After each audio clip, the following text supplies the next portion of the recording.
Hello and welcome to another special edition of WIF's Laptop Cinema Club, the series where we bring you intimate conversations with the female filmmakers behind the media you love. I'm Ebony Adams, Manager of Public Programs for Women in Film, and I'm delighted to welcome you to this behind-the-scenes look into the new film, How It Ends, a feel-good apocalyptic comedy in which a woman embarks on a surreal journey through LA in the hopes of getting a few things off her chest with important people from her past. We're going to be talking today with the film's co-director, Zoe Lister-Jones, known for her work as an actor, producer, writer, and director, including the 2020 thriller The Craft Legacy and her starring role in CBS's Life in Pieces. Joining Zoe to talk about How It Ends is actor, musician, singer, and podcast host Tawny Newsome, known for her work on Star Trek Lower Decks and Space Force with Steve Carell and John Malkovich, as well as her role in How It Ends. We know you're going to love hearing from Zoe about the process of making this special film, and we can't wait for you to see it when it opens on July 20th. And now I'll turn it over to Tawny and Zoe. Hello, I'm here. Hello, I'm here. Okay, Zoe, we done did it again. We matched and we didn't even know it. Nope. I'm missing the coral lip though. Now I'm having some lip FOMO. Well, your lip is quite good, may I say. I had to pop a coral lip. I had to pop a celebratory How It Ends coral lip in honor of the shade you wear the whole movie. It is an homage. Yes. I love makeup-based homages. They're easy to do. They make me feel good. But yeah, how's it been? You've been doing a bunch of press. You're running all over. Yeah, it's been good. It's been crazy. It's it's been a wild year and a half for, the world at large. But it's as you know, because you've also been doing press and shooting and all these things. It's a wild thing to do that amidst this surreal new normal. Yeah, it really is, right? Did you have a moment? So you shot this in June of 2020, is that right? Most of it? Yeah, it was late spring, early summer. Yeah. Okay. So did you have a moment end of 2020 where you were like, why on earth did I decide to do this in this already difficult year? Why did I give myself an enormous project? Why am I such an overachiever? Or am I talking to myself with that? I might have. No, because you're recording albums, podcasts. It's all happening for you. Some would say too much. Some would say too much. And some would say that, we measure our value through our productivity and that is problematic. Yeah. But I will say, I would say that when Daryl and I started talking about making a film, it was very early in quarantine, and I was apprehensive too. Sure. Just from an emotional level, I was just I'm not super well. Nobody really was, Yeah. and the idea of just already there's so much anxiety and fear-based decision-making that comes with independent filmmaking. Sure. And I was those things are already at a fever pitch for me, just on a regular daily level. Yeah. So yeah, it was an interesting thing to add to the mix, but I think that a lesson that I took from it was actually how much of a lifeline it became for me. And I think that as creative people, we learn that often, that the things that are the most scary are usually the ones that are the most transformative. So this was no exception.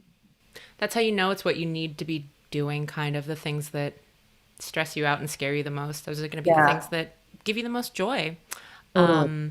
I was terrified when you texted me and said, "Hey, come be in a movie." I was like, "Have you lost your mind?" I wanted to write back, "Have you seen Outside?"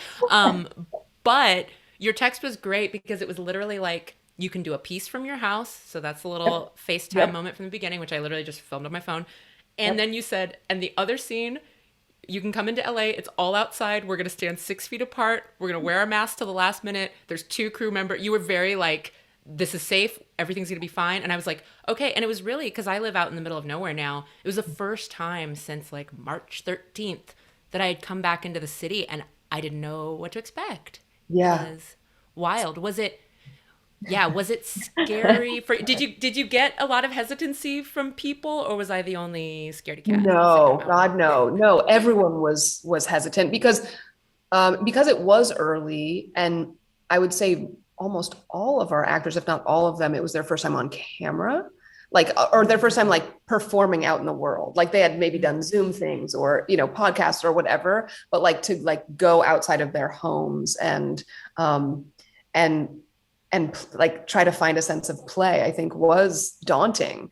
And I think it was by design that like we created a narrative that was adjacent to what we were all living, so that like, and I think we probably had this conversation too when I was trying to like assuage your fears of being like, wherever you are on that day emotionally can be where your character is, and you don't have to feel like you have to show up and be inauthentic to like where you're at, because it is the last day on earth in the film, and it felt very much like the world was ending every day, IRL. So yeah, but I think like, yeah, it was scary. It was a scary time. Like, and it's hard to even remember that time now, thankfully. Like, I think now we're still in this weird and scary time, but like it really was at like the sort of height of the scariness.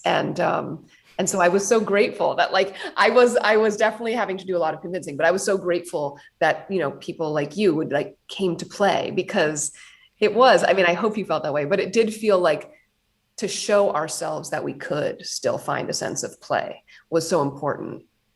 Absolutely. I did feel so grateful that you invited me, and just so honored to come and be part of it. And you're absolutely right. You did give me that space to show up however I was feeling. I did not do that. I ran straight for the comedy. Coping mechanism, wheelhouse, who's to say? No, but you did. But you're always, I mean, when your comedy is so, you're the most brilliant improviser like I've ever worked with. But in addition to that, I mean, you always ground it in wherever you're at. So I think that was just an organic product of the Tawny Newsome-ness. I hope so. I sure hope so. Because when I watched the film, I was like, oh my God, they managed so many different shades of emotion. You managed to balance, I don't even know that you would call it different tones, because it all had kind of one tone. It just was able to hold all these different expressions of that, which I thought was really cool. I'm not a director, I'm a writer, but when it comes to like where do the cameras point, I feel a little stupid in that direction. Yeah, how do you balance those different moods? Like it's sweet, it's sentimental, it's funny, like directorially, what's the secret? Well, I guess like it's been sort of a long journey of navigating these like tonal tweenies, my dad calls them, these like in between. Yeah. Oh, yeah, you know, because like tweenies, which we're now, it's going to catch on like wildfire after this. It's already trending. I just looked at Twitter. But I do think that like tweenies are the things that I'm drawn to as a viewer too. Like I love films that can navigate comedy and poignance and sort of mine the depths of like sorrow, and also take broad swings, you know, when it comes to comedy. So I think I always strive to do that as a filmmaker. And I guess it starts with the writing, and then it also, you know, it's like about mining the deep and endless sadness for laughs. So familiar, doing that, yeah. no, familiar, and then it has so much to do also with the performers and working with actors who know how to easily sort of go between those moods in a way that feels totally organic, and so we were really lucky to have like this incredible cast to do that with us. Yeah, you had wild people in there. There were folks that showed up that I was like, oh, of course. Like, it all kind of made sense in terms of like your and Daryl's orbit, but also just in terms of, oh, these are all people who are like supremely capable at so many different types of things. And I feel like we got to see some people in a more comedic light that we hadn't, or maybe like mainstream audiences don't know them for comedy. Like, I'm sure Olivia Wilde has done plenty of comedic stuff, but I haven't seen a lot of it. So I was like, oh my God, look at her go. She's so funny. You guys were so great together. Oh yeah, no, she's so funny. And even like, you know, Helen Hunt, that her scene isn't super comedic, but I learned so much about her like in that scene, because she was saying that she like does like groundlings. She's been doing like the groundlings for like Still? so long. Yeah, and she's did like pre-pandemic yeah. was like every Monday, like doing that. You're just like, wow, I didn't What? know. Yeah, that these like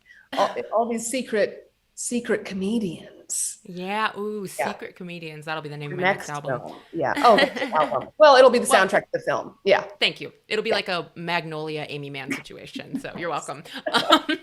Just casually comparing myself to one of the greatest songwriters Do in the it world. though. Yeah, I forgot what I was gonna say, but yes, I agree with everything you just said. You're a Thank you. genius. Thank you so much. Sorry. Thank you. This was the second time or third time you'd worked with Kaylee. It was the second time. Yeah, we had just come off The Craft Legacy, which I wrote and directed, but I didn't act in. So this was my first time acting with her, and it was such a treat. And in The Craft, I had written her character to be sort of a version of my like adolescent self. So we had done sort of a lot of the legwork for this film, and we finished shooting The Craft in December. No, January. No. December. Yeah, because you had a little intimate thing. This was like pre everything shutting down. That was probably one of the last little things I went to. Yeah, when you came to a little screening. Yeah. Yeah, that was so And that good. was, I don't even know when, January. I remember I wore knee highs with a short skirt. So LA winter. Great. Yeah. That was a very like craft inspired outfit. Yeah, no, but we stopped shooting, I think, in December or January, and in December. This is so boring, but anyway, it was very soon thereafter that we went into lockdown. You know, like it was just a few months after, and Kaylee was living in LA, and she's young, and I sort of like we had already become very close friends, and so we were spending a lot of time together when we went into lockdown and talking about a lot of these existential questions and sort of reparenting our inner children and all of that stuff. And so this was a natural extension. And it was funny because the day that Daryl and I decided to make the film, she texted me and said, like, should we make something? Oh, wow. So it was like this, that. this kismet moment. Yeah. So that was cool. Oh, that is very cool. I love those things where you're like, I don't know if you were wondering if it was a good idea, but if you were, you kind of got confirmation that like, totally, we should do this. Yeah, totally. And everyone's sort of gameness was like, okay, we're onto something. We're doing something. Yeah. Yeah. Okay. So I want to talk about the nitty gritty. Like, how did you, like, did this have a traditional, did you have like a costume designer? I wore my own clothes, but did you have like a sound person? Like who were kind of the department heads in this like skeleton crew you kind of had? Well, we had a 4-person crew. Some days that was a 3-person crew. So we had Daryl, my co-writer and co-director, was also the co-cinematographer, and he was operating camera, but he was pulling his own focus. So there was no camera team. There were just 2 operators, cinematographer, hybrid. So it was him and Tyler Buse, who was his co-cinematographer, and then our sound mixer, who was also on Boom, Jack Sobo. And then on a few days, we had like a PA. And then we had a COVID specialist. But like aside from that, it was very, very, very small. Everyone wore their own clothes. Everyone did their own hair and makeup. There was not even, as you remember, a mirror to look in, like there was, I drove to a street corner in Los Feliz and I got out and I was like, I hope this is fine. I hope this looks fine. Yeah. And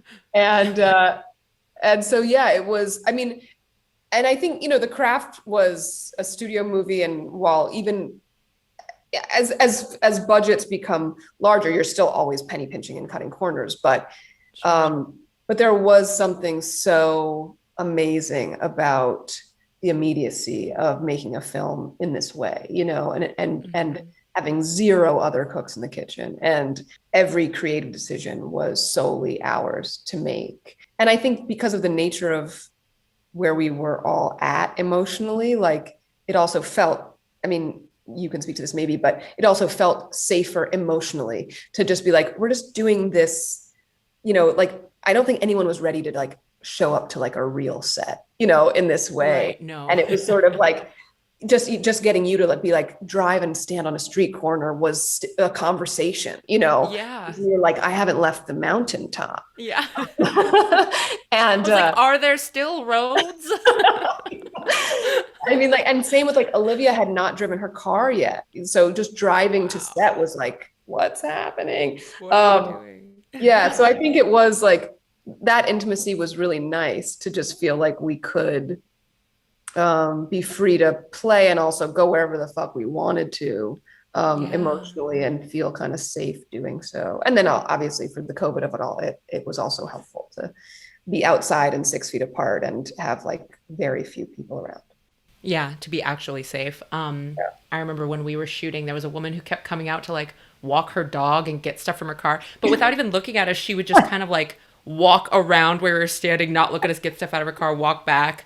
And we were kind of like, we're sorry, we'll be done in a minute. And she would just she just didn't even acknowledge us, which I was like, all right, well. Yeah, it was really interesting because we were on all these streets where like, it was a time in which it was like a strange combination of people not giving a fuck, and also in other times in LA, people would just be like, it's another movie. But this time they were like, a movie like, now? What's happening? Yeah. How are you doing it? I'm like, well, you see, we're standing far apart. Yeah. Yeah, I think what you said about the crew being small, I didn't even think about this, but it's true that it just lessened the pressure, because especially with things that are sort of improv-y or just when I feel like a self-imposed pressure to be funny, I'm also doing that like for the crew. Like I want the crew to, like, when we wrap, I want people to be like, you know, we're all monsters. So I didn't realize that was not happening until you just said that. And I'm like, oh yeah, I'm not worried about you and Daryl. We all know each other. Yeah. I trust you think I'm funny, I hope. Totally. And I did really want to remove that pressure from anyone to feel like they had to be funny, because not everyone felt funny at that moment. I mean, you know, and I think when you do remove that pressure, then people are funnier. I think you're right. Everybody's funnier when they're just chilling, especially the folks that you pulled together to do that. So I want to ask what like challenges you faced, but that feels like an insane question to ask, because the whole thing is such a challenge. You chose a challenge to make a movie. Yeah. That's right. It was the double dare of independent filmmaking. Yeah. Well, I mean, yes, the obvious challenges were, even just in conceiving of the film, we were trying to conceive of a narrative that could be shot all outdoors and 6 feet apart, and where we wouldn't be asking much of the actors outside of Kaylee and I. So like creating something where people could pop in and out and feel really safe doing so was more of a fun challenge, I would say, you know, in the conception stage. But then in the shooting stage, I would say, you know, like as a director and producer, I always feel just so concerned with everyone's happiness. Because that is so much of the job, is like making sure that people are cool and okay, and not just your actors, but your crew, and that we're making our days, and that nobody feels ignored, or that their needs aren't being met, or that they don't have agency creatively. And so I would say all of that in the midst of also a time where everyone's sensitivities and anxieties were so heightened was a challenge. But it wasn't a challenge because of anyone bringing that to the table. It was a challenge because of my fear, like around that, and just being like, you know, is everyone okay all the time? And that's always an interesting fear to be carrying as, you know, you're also performing. Do you think men worry about that? I'm just trying to picture.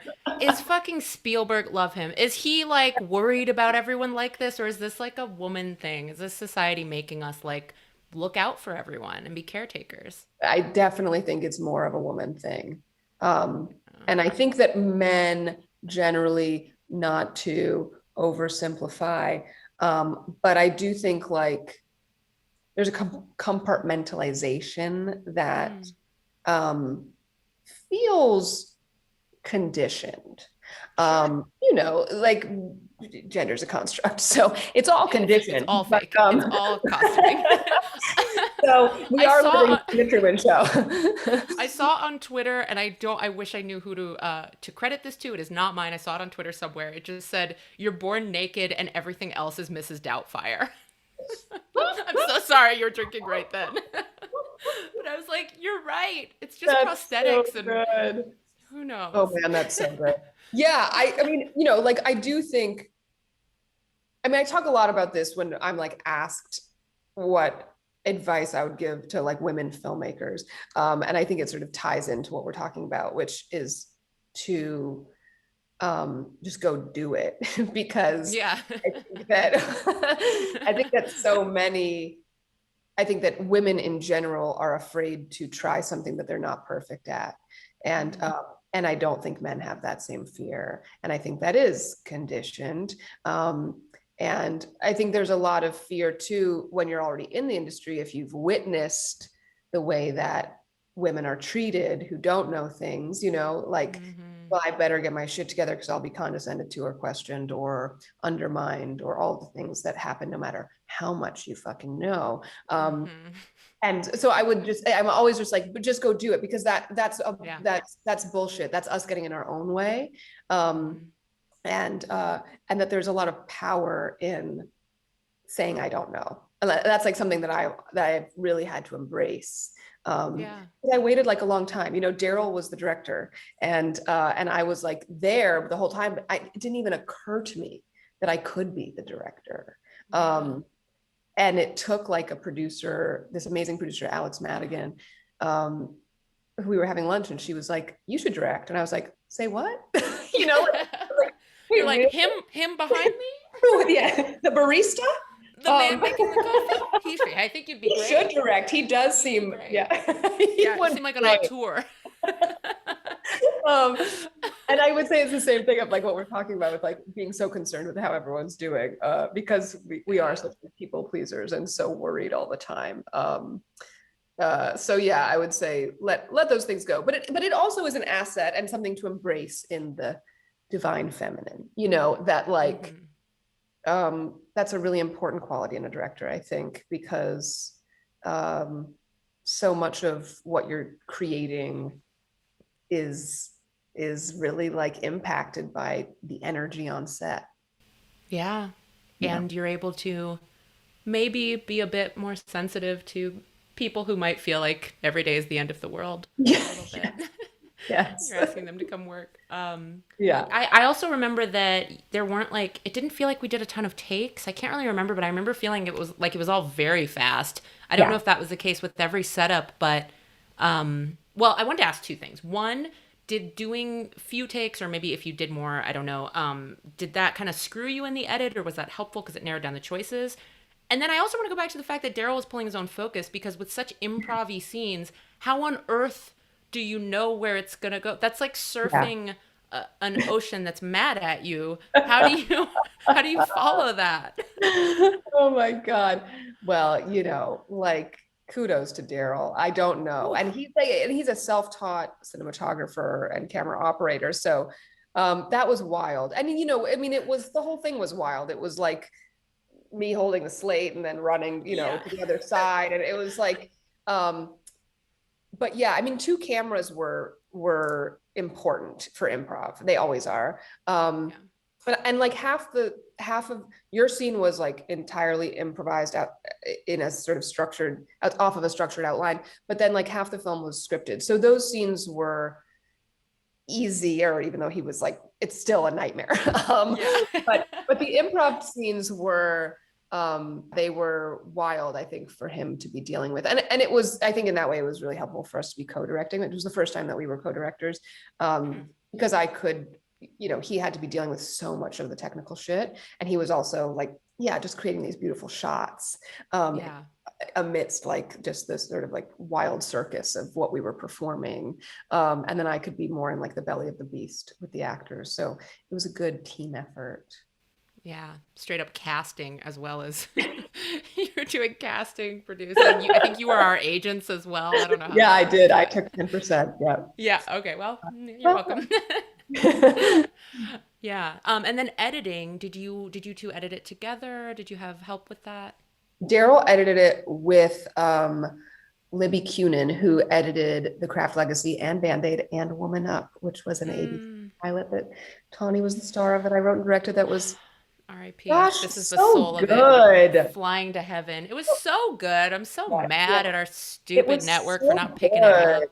Come So fun. It on, was me ABC. and Mary Elizabeth Ellis. You gave me a great friendship there. We didn't know each other previously. It was amazing, and you guys were so amazing in it, and real Thanks. bum town that never saw the light of day. But anyway, It was real Bumtown. Libby edited that too. So her and Daryl edited remotely. They co-edited. But yeah, it was a real mom and pop shop. Yeah. And it was really, and it's like the beauty of this movie is, which is what I like to do in general, is like just working with friends and collaborators that you worked with before. Like it's just such a gift to be able to just continue those relationships, and like create together with people that you also love to hang out with. Yeah. I mean, you've created such a cool little scene of people that I feel like I know, whether I've seen them with you socially or like seen them in your Yeah. projects, I feel like, oh, it's this little like Zoe orbit of good Yeah. folks. Yeah. Yeah. Yeah. It's the dream, it is like, and I think in this business, it can be so easy to feel isolated. So to create that kind of community is so important. Absolutely. Oh, and I miss Woman Up. That was so much fun. What was it, 2 weeks to do that Oh, whole I thing, that know. whole pilot? It was Oh, so much fun. You guys were so amazing. We're gonna, so fun. I hope someone from ABC is watching. ABC, call us. Call Zoe. ABC, come on Get now. that shit. Come on. What are you doing? It's just sitting on a The shelf world has been collecting waiting dust. for this. The world has been waiting for this specific story. Yep. And that crew was so predominantly woman identifying. That was a huge shift compared Yeah. to sets that Yeah. anyone has been on. And I did not know how important that would be until I got there. And I was like, oh shit, okay. Everything just feels a Yeah. little more chill. Yeah. And it's wild. It's like, on Band-Aid, it was an entirely woman identifying crew. And then Woman Up, I did my best to continue that, within the studio system and the bureaucracy there. Sure. But it's so wild. Like when you walk onto a set with a bunch of women on the crew, like you really do realize just the dearth of gender parity, Yeah. when it comes to these things. And like even in this, like, post Me Too, although we are not posted, but world, every set you walk onto is still just so wildly imbalanced. Yeah. It's a good way to put it, wildly imbalanced. Because it's not that, if the whole world were men, we'd be like, fine, this is normal. Right. Yeah. The world is balanced. So it'd be cool to have balance in the workplace. Yeah, That'd be neat. Yeah. And black people. But And black people as well. Also, we'll figure that out in another 10 years or so. Who knows? God, I hope it's before then. Yeah, who knows? Yeah, okay. Well, I feel like what question do you wish everyone would ask you?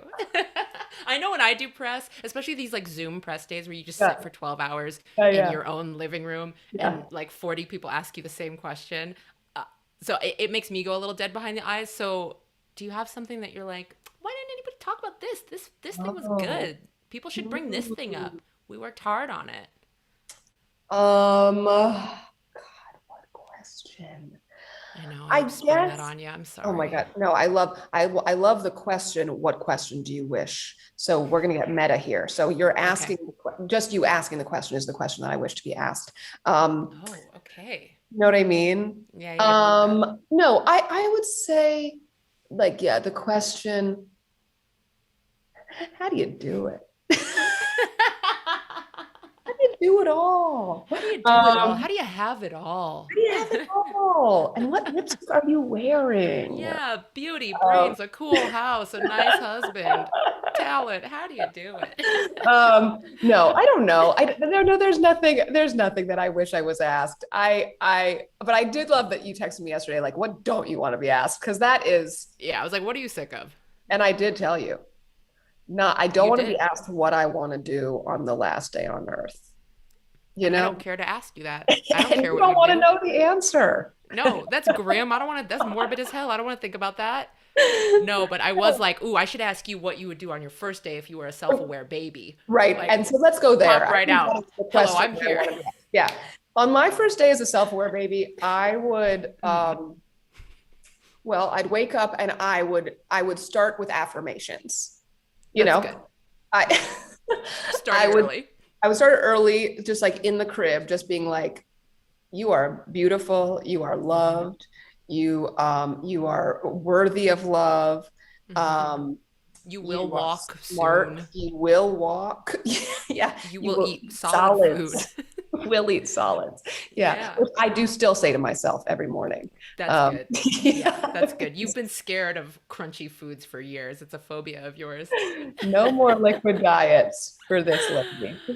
Oh, you know what question I got sick of last year in Zoom But press? I did all of my press Zoom. I had two shows premiere in 2020 and I never saw real people.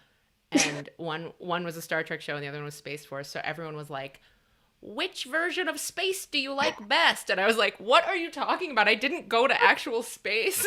And one's a cartoon, the other is just still television. I don't know shit about oh my space. I'm sorry. God. I know you are the resident space expert now, though. Ugh, I guess I'm the queen of space. I'll You're the take queen it. of space. Ugh, But I you got guess to do, so. I have a question for you, which is like, did you have the most fun in Vancouver? Because according to your Instagram shooting Space Force, it looked like the time of your life. It really was. Okay, can I tell you something? This is not a popular opinion, but I think taking the cast out of LA and forcing us to be in another country with very strict COVID protocols because the vaccine rollout hasn't been as quick in Canada Right. as here. Yeah. So they're very cautious up there. Great. And having us like not have our friends and family, a lot of people's spouses didn't even come. It forced us to have like summer camp energy and to be each other's best Yeah. friends.